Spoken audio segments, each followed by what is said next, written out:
बिस्मिल्लाहिर्रहमानिर्रहीम। आज अल्हम्दुलिल्लाह अभी रवानगी है मेरी अमेरिका के लिए, और इसमें जो मकसद है वो है डॉक्टर आफिया सिद्दीकी नाकर्दा गुनाहों के ऊपर जो हमारी बहन को वहाँ पर उन्होंने कैद रखा है, उसको वहाँ से आज़ाद कराया जाए, और वहाँ पर जो लीगल एडवाइज़र्स हैं और जो वहाँ के इन्फ्लुएंशियल लोग हैं उनसे मुलाकातें हैं। डॉक्टर फौजिया सिद्दीकी साहिबा जो हैं वो निकल चुकी हैं दुबई के लिए, और वहाँ से उनकी फ़्लाइट है ह्यूस्टन के लिए।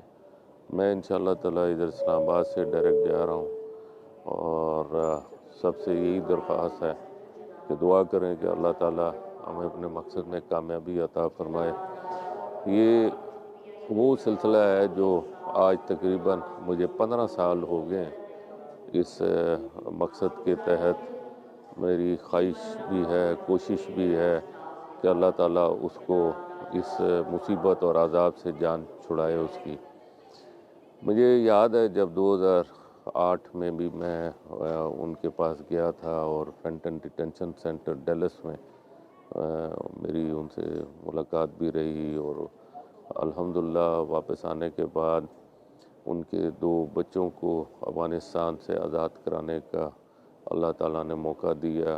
और आज वही बच्चे जो उस वक़्त 8-9 साल के बच्चे थे, 10 साल के, आज उनकी उम्र जो है वो 24-25 साल हो गई है।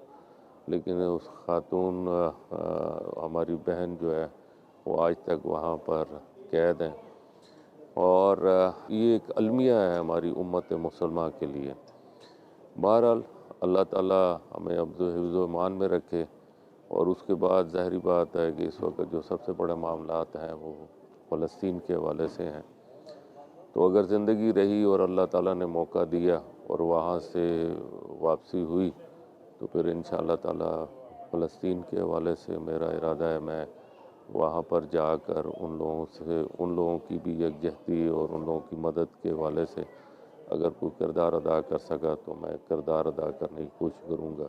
अल्लाह ताला इन सारे मामलात के अंदर हमें कामयाबी अता फ़रमाए।